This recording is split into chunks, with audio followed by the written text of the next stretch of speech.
Hello, Annabelle. Hi, good afternoon. In a nutshell, tell us your story from childhood to now that puts a smile on your face. Abandoned at the age of 15, impoverished, malnourished, but unbroken. My life looked like one big dead end, but I turned it into a doorway, and my mental fortitude was the key to unlocking it. And it is my sincere hope that I can be here and inspire others to do the same. What is the funniest experience you've had with your closest friends or things that make you LOL?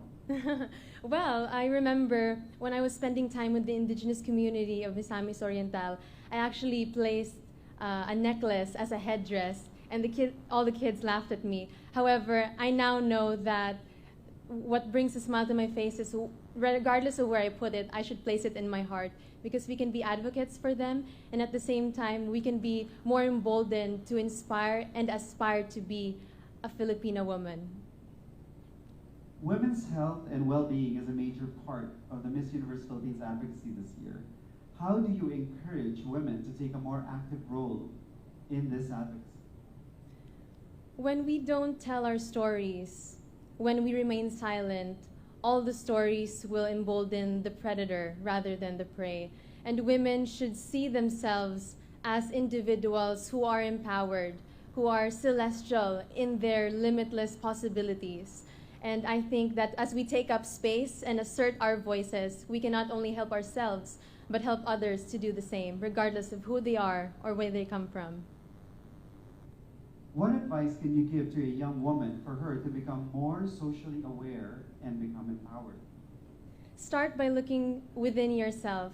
For me, I looked at how hard it was as a child to navigate the injustices that I faced throughout my life. I was alone in championing my own rights, and it is exactly this space that I've come from which encourages me to do more and to do better for abandoned children in the Philippines, for people who have been marginalized in society, for people whose voices have been convinced that they are not worth to be heard. Lastly, from Lazada, if you were asked to identify one thing you love most about online shopping, what would it be and why? The impact it has on the environment. We spend so much time and resources going to and fro from one shop to another, and so I love how we minimize our carbon impact when we shop with Lazada.